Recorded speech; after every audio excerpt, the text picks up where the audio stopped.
Chapter 33. Hidden Mountain Plot. Following the Be Strong arc. The land of rice paddies has gone through enough turmoil over the years. It's time for it to end and for the land to gain stability under a new rule. Before that can happen, Orochimaru's hypothetical grip must be severed. There are many hideouts and laboratories within the borders that must be taken care of. For that purpose, the Hidden Mountain Village has sent sizable forces to scope the territories with the help of the Lokafuma clan, going through known hideouts and tracking down unknown ones. Kaitamaru Sakata, as he's more commonly known, stands in front of one such hideout. He's gone through many over the past several days and collected a great deal of research and data the rogue leaf ninja had gathered over the years. However, he's yet to find the main piece of research that interests him. Takeshi Takage raises an arm to stop the group, the scales glistening against a sunlight that manages to pierce through the foliage. Kaitamaru, Kikyo, and Hanazaki Fuma lead the present group, with shinobi from both the Hidden Mountain and the Fuma clan behind them. "What is it, Takeshi?" Kaitamaru asks, but he already prepares the scroll that contains his axe, wagering a guess as to what it is. Hanzaki, the bulky leader of the Fuma clan, places a hand on the large zanbato on his back. 14 occupants with impressive chakra. "How impressive?" Hanzaki asks. Takeshi smirks. "Not enough." Not an answer, but sure. "How should we proceed?" The man turns to who's not technically his new boss, Kaitamaru Sakata. "Same as the others. We give them a chance to surrender to us. If they refuse, we kill them." Kaitamaru answers without batting an eye. "Damn bold oh ya." A voice comes from the hideout's entrance. The group Takeshi had sensed makes its way outside, all dressed in similar light purple robes, with thick purple ropes tied either around their waist or their torso. They appear immediately hostile. "Dunno what made you dumb enough to act tough, but you better run away. Ain't got a chance." One in particular stands in front of the rest, trying to come off even larger than he already is. Kaitamaru sighs. It sounds like it'll be the latter. Before he can even give out orders, and before the hidden sound remnants can make any sort of demands, Kikyo is already directly in front of two of Orochimaru's faithful, wire in hand, having cut the two of them before they can even realize. When they do, they don't hide their anger. Urech. Every single one of them begins morphing, their bodies going through massive changes. Their skin turns to dark gray, or brown, or black, and they gain additional body parts. Be it horns, or tails, or spines, they all take on an animalistic appearance. They all have the curse mark. Hanzaki calls out. The two that Kikyo cut go to punch her, putting all of their strength behind it. Kikyo flares her Katsuryugen and they immediately stop moving.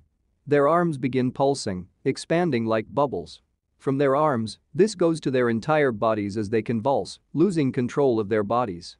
Their eyes turn blood red, and they face their once companions, any semblance of intelligence they may have had now gone. Blood puppet. The two turn on their allies following Kikyo's command. "Get her." The others roar and try to reach the one who clearly did something to their companions. Their focus becomes divided when the rest of the Hidden Mountain's forces join the fight. Kaitamaru and Hanzaki cleave with their large weapons. Hanzaki's zanbato is blocked by a hardened arm, but Kaitamaru slices through the thickened hide, enhancing it with fire style once the blade is embedded in the enemy's sides. He screams in pain as his insides is set on fire, and Hanzaki uses the chance to cleave once more. This time the blade connects, apparently the hide being weakened by the intense pain he's in. Takeshi with his expertise in stealth hides in plain sight, invisible to everyone on the field. This allows him to kill with relative ease. They're tougher now on the outside, but the inside is a different story. His specialty isn't medical ninjutsu, but he's learned enough for his specific purposes. He presses a hand against one cursed's chest and sends chakra through it with his chakra scalpel. Death technique, heart sever. Swiping his hand across, the man coughs blood and falls to one knee. Takeshi places his scalpel on the man's throat, closing the muscles and causing him to choke. The rest of the forces do well enough to gang up the cursed several at a time, the task made easier by their leaders, single-handedly taking on multiple opponents. Kaitamaru sends a wave of fire with a swing of his axe, burning many of them in one fell swoop. When enough are downed, and only a few remain, they see the futility of this battle and try to run away. That's when Kikyo commands her puppets to run them down. The men with senses no longer their own grab onto their former allies and slow them down. Blood puppet bomb. Their skin begins to bubble, expanding with what resembles mounds of pus, growing larger and larger until their humanoid form is no longer visible. Until the end when they explode in a fountain of blood, gore, and chakra. They instantly fall dead. Kaitamaru looks around. Well done. He notices some have sustained injuries and are in the process of lying down to tend to them. Takeshi already begins the process of patching them up, as do two more. One shinobi from the Hidden Mountain and one member of the Fuma clan. Your people fight well. Hanzaki approaches Kaitamaru. As do yours. I've heard tales of the curse mark, and it's not something ordinary shinobi could deal with. I picked my top for this task, as I'm sure you did as well. Naturally. I don't plan on underestimating Orochimaru, even in death. A wise decision. After a brief period of respite, the group walks inside. Many of the chambers are empty and have visibly been empty for years, containing broken and dilapidated furniture, abandoned shelves and containers of liquid of various sizes and shapes, some of which are still intact, but no longer operational. They can't be sure if the cursed ones found it like this or left it like this, but either way, it seems like much of the research that was conducted here is ruined. They manage to find logs and data still intact and carefully go through them before cataloging and placing in their own storage scrolls. Takeshi in particular comes across one scroll while sifting through what remains and quickly stashes it away after looking at its contents, saving it for later. We finally found something useful. Once they've checked every nook and cranny, confident they've cleared it all, they pack their things and prepare to head out. I'll find Kaitamaru, tell him we're ready. Takeshi makes his way further inside, where Kaitamaru has been looking for a while. The Hidden Mountain and Fuma clan shinobi make their way outside. Entering the chamber, Takeshi makes certain no one else is around as he approaches Kaitamaru. Anything interesting? The Uzumaki asks. I'd say so. There was some extensive data on the Sharingan, list of experiments he'd done, the results. I didn't look through all of it, but it's stashed away safely. Kaitamaru can't hide his smile. I'm actually surprised we found something. His obsession with the Uchiha will be invaluable. As little as he knew about its true nature, this, combined with the knowledge of the Uzumaki of old, will help us create the ultimate fighting force. Then let's not let his work go to waste. The two of them head on outside to meet with the rest and continue their search. Elsewhere in the land of rice paddies, Mizushi and Kuga were leading their own strike force. They too found a lab, although theirs was more operational and contained more than its fair share of hidden gems. The two of them stand before multiple glass containers filled with liquid. Still functioning, still connected to a power supply, still completing their task. Inside are men and women, and boys and girls of all ages. Asleep and curled up, floating within the water. Mizushi walks up to one and dusts off a tablet on it to reveal the sign. Kimi Mero clone number 19. He turns to Kuga to tell her something, but stops once he sees she's already doing it. She opens up a communication scroll and begins writing in it. This might be one of our most important finds yet. During the Hidden Stone Secrets arc, Kaitamaru Uzumaki had a plan in motion to send a warning to the great villages. The great beasts were to attack the villages directly, as the new was already unleashed on the hidden cloud. They're still not completely freed and remain shackled by the Rashomon gates, but they have the chance to test their might and shake the shinobi world to its core at the same time. The Kappa was a premature incident, but it still served a purpose. The new proved to still be too weakened by the spell and was easily taken down. Today, it should have been the Hidden Stone's turn, but plans changed. Takeshi Takage stands atop an earthen building that the village prides itself in, his presence undetectable and his form invisible. The second Tsuchikage prided himself for his stealth and was known as the Null Man, so it's saddening to see that his village does not have a defense against someone with a similar skill set. Takeshi infiltrated the village easily enough and has been here for a good while now, listening to whispers and keeping an eye out for curious developments. He did find such a thing. Just when he was planning to unleash a great beast on the Hidden Stone, he caught wind of Naruto Uzumaki's exploits. Of the Temple of Stone's song's identity of a great beast and the powerful seals placed inside it. He sits down on the roof with an ink bottle and writing brush by his side and an open scroll in which he writes the events he'd heard about. A response appears on its own. The temple that even we couldn't find out how to enter or what it was built for, yet he was able to so easily. Don't open the gate. Stay for as long as you can to find out exactly what they uncovered. Takeshi writes a simple response. Yes, sir. As ordered, he remains in the village for several more weeks, infiltrating the sealing experts and decoders' labs to see for himself the kind of seals that were present inside the temple. He patiently waits and records every single detail that he can. There are periods when he's forced to leave the village to recover from using so much chakra. Erasing your presence is not something you can do for extended periods of time, and he's pushing the limits of what he can do. He takes this downtime to send Kaitamaru what intel he'd managed to find via their communication scrolls, perfectly copying the seals that were reported by Naruto and Hinata, which in turn Kaitamaru begins looking into on his end with the Uzumaki clan. The process continues for several weeks until it becomes clear the hidden stone does not have more information, but he does see a correspondence with the hidden sand of 4 crystals who share the mysterious markings displayed in the temple. With that, Takeshi Takage is ordered to return to the hidden mountain. Back home, Kaitamaru has been hard at work himself. As soon as he learned the details from Takeshi, he gathered some members of the Uzumaki clan, the elder sealing experts, to look into what the spy was sending. Elder Seto stares holes into the paper they're drawn on. This is beyond anything we've seen. His colleagues nod in agreement. I fear not even we know, nor do our ancestors. If we wish to find out, I understand. Leave that part to me. Seto looks up to him, confused. Sir? I'll peer back far enough to find our ancestors who do know something about it. But to do that would. Seto almost jumps from his seat. You don't need to worry about it, Elder. This is something only I can do. Kaitamaru stands up and walks to a shelf filled to the brim with books and scrolls. He takes out one particular scroll and turns back to the gathered group. The sooner I start, the better. I will need privacy for this.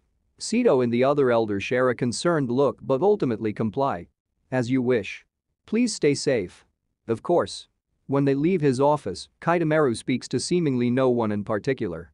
I'll have to once again ask for your assistance. Mizushi Asui appears from the shadows, his lips curling into a light smile that contains more sadness in it than anything else. Or perhaps it's more akin to sympathy. Of course. He gives a simple reply. Kaitamaru sits on the ground cross-legged and opens the scroll in front of him. Forming the necessary hand signs, sealing formulae spread from the scroll and cover his skin. Uzumaki clan sealing, bloodline regression.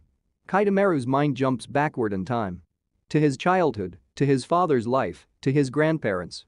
He sifts through the memories and lives through everything they've experienced. Every moment of joy and sadness he experiences as his own, each emotion piling on top of the last as he pushes through, trying to keep himself in check. For 2 hours, he continues this process, his hands shaking, sweat covering his brow, breath shallower by the minute. The entire time, Mizushi stands over him, carefully watching. Eventually, Kaitamaru breaks free and props himself on the ground, exhausted beyond belief. Mizushi kneels down and helps him back up, giving him support. Are you alright? Yes. Comes a wheezy reply. I'm fine. He clutches onto Mizushi's arm with one hand, with the other, cups his face gently, a bright smile coming across his face. I'll always be fine, as long as you're with me, Shinzo. Mizushi lightly shakes him. Mizushi. I'm Mizushi. And you're Kaitamaru. Kaitamaru pulls back and shakes his head. Damn it. He shifts back to prop his back against the desk and breathes in. Who are you? Mizushi asks. I'm Kaitamaru Uzumaki. 67 years old. No. Mizushi cuts him off. You're 28. Right. Right, Kaitamaru seems frustrated, thinking of the question that was posed to him. I'm a woodcarver? No, hired assassin? For the land of birds?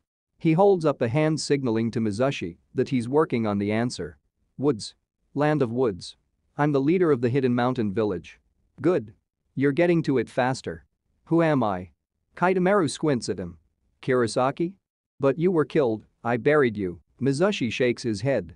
I told you my name just a minute ago. Kaitamaru slams his fist on the ground in frustration. It's all right. Take your time. He reassures him. He growls and thinks for a moment before answering. Mizushi. Mizushi Asui. Then there's Takeshi Takage and Kuga Tsumatogi. He stands up, using the desk to help himself. I think I have it in order. Tell me, anyway. Mizushi crosses his arms, a stern expression on his face. I shall not leave you alone until I know you're well, Kaitamaru. He adds the name at the end almost as a guarantee, that he won't forget himself again. He laughs. As overbearing as ever. Fine, you three and Minamoto-sensei found me living in the mountains by myself, hunting boar and foraging berries. Took me in and trained me. You taught me how to behave myself in society and became my first friend, while Takeshi didn't trust me at first and Kuga didn't like me. Would you like me to get to that embarrassing scar you have on your ass? No need. Mizushi raises a hand. Thanks for watching over me. Kitamaru smiles. Always. He lightly bumps his friend's chest with a fist. How far back did you go? Nowhere near enough. The Uzumaki shakes his head. I'll try again tomorrow. I fear if I do it again, I won't be myself. It's been long since I've had to delve this deep into my bloodline. Don't overdo it, Kitamaru. I'm uncertain as to whether I'll be enough to bring you back. Yeah. I know the job isn't easy on you either. Sorry for burdening you with this. He gives an apologetic smile. This is nothing compared to what you go through. We have your back. Don't forget that. Not just your clan, but the whole village is behind you on this. Kitamaru straightens himself and claps Mizushi on the back. How about a drink to end the day? This process continues every day for another few weeks. Kitamaru delves into his bloodline's memories and Mizushi is there to bring him back when the memories overlap. Kuga sometimes joins with her feline partner to relieve Mizushi of his task. It drains Kitamaru's, both physically and mentally, and the signs are visible in his sunken eyes, but he forges on. By the end, he collapses from exhaustion and Mizushi and Kuga carry him to the hospital in a hurry. When he wakes up 2 more weeks later, all 3 of his most trusted are present. I found it. Kitamaru whispers, saying that before anything else. About the seal? Takeshi asks. Not quite. Kitamaru begins laughing quietly before it turns into a bellow. Mizushi, Kuga, and Takeshi look at each other, concerned. Kitamaru stands up and rips the medical equipment off his chest. We need to go to the land of wind and free someone very important to our cause. He gives a wicked smirk. During the Hidden Sand Convergence arc. Prism Keystone 1. 4 figures make their way quietly through the green lands within the land of wind. There have been plenty of shinobi around to guard the logging process, but for the infiltrators, it's an easy task to circumvent them. One person in particular can be thanked for the successful operation. The Hidden Mountains Anbu's Takeshi Takage's skillset lies in being perfectly undetectable and he can, to a certain extent, utilize that ability to keep others safe from detection, as well. It's not perfect, and it requires a lot of focus on his part but it's doable. As they move through the forest, they take the chance to silently take out whoever may stand in their way to lower the defenses of this place.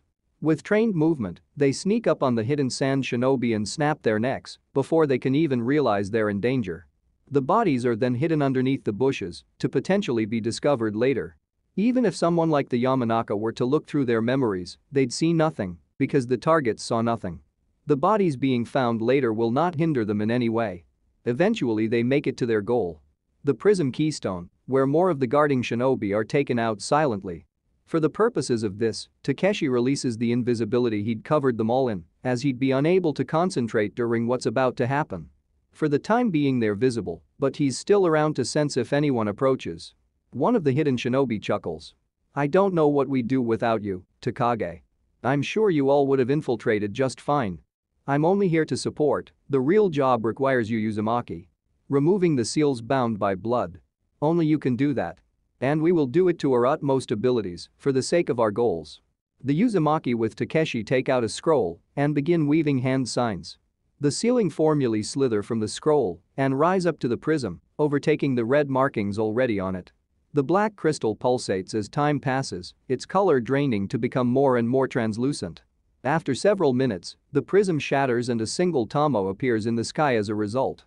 Ready on our end. The Uzumaki rolls up the scrolls. So effortless. Well done. Takeshi stares at the Tomo now ominously floating above. Takeshi's scales shine and his form melds into the surrounding, after a moment extending to his companions. Now once again invisible to the naked eye, they take off, having accomplished their mission. Prism Keystone 2. Elsewhere in the land of wind, Kugatsu Mitogi leads her own team of Hidden Mountain-aligned Uzumaki members. She doesn't have the stealth abilities of her friend, but instead relies on her heightened senses and Norin Echo, of course. The panther's predatory instincts are second to none, and she can spot her prey from a fair distance. Using the foliage to hide, they pounce on their targets and slice their throats instantaneously. Following right behind them, the Uzumaki take a scroll and seal the body away to not leave behind any evidence. Takeshi's group can remain unseen, but they don't have this luxury, so they have to dispose of any trace of their presence.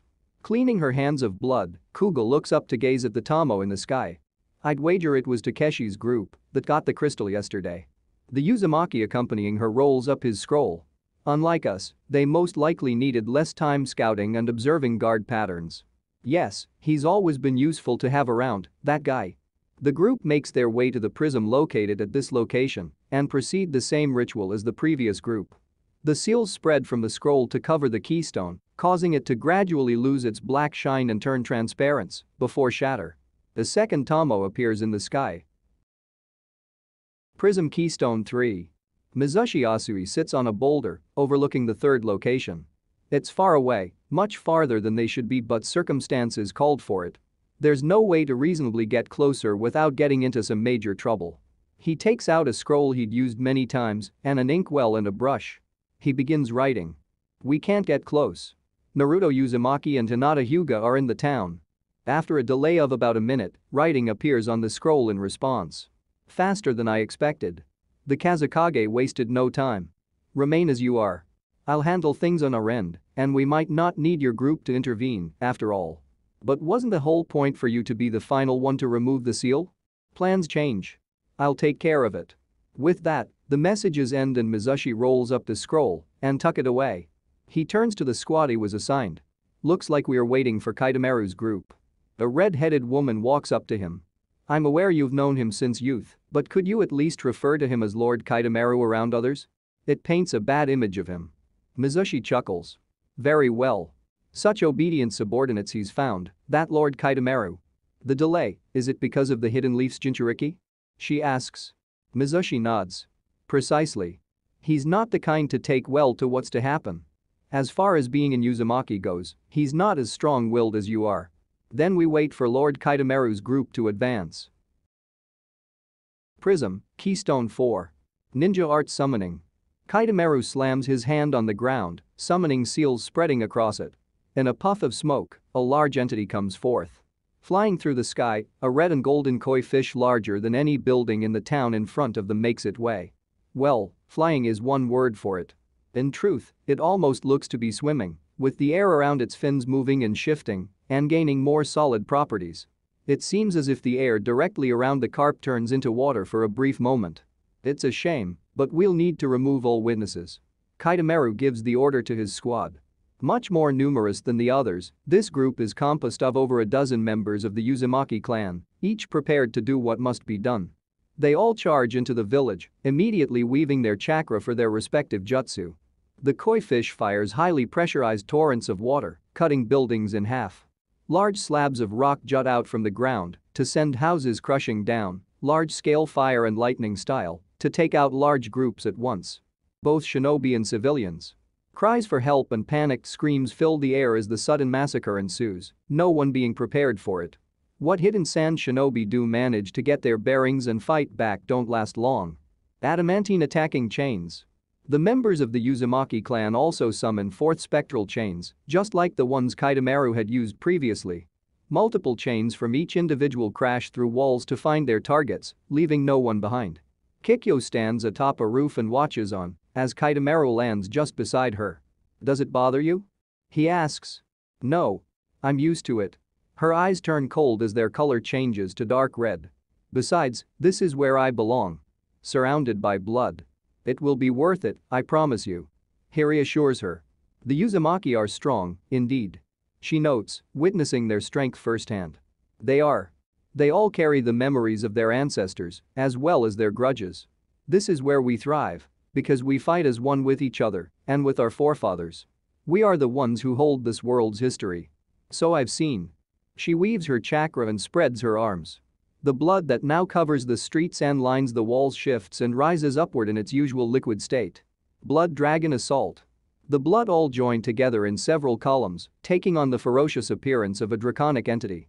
Kikyo sends them out to attack anyone fleeing. When the blood dragons wash over them, their skin begins to burn and melt away, as if struck by acid. Their pain screams don't last long before they fall to their injuries.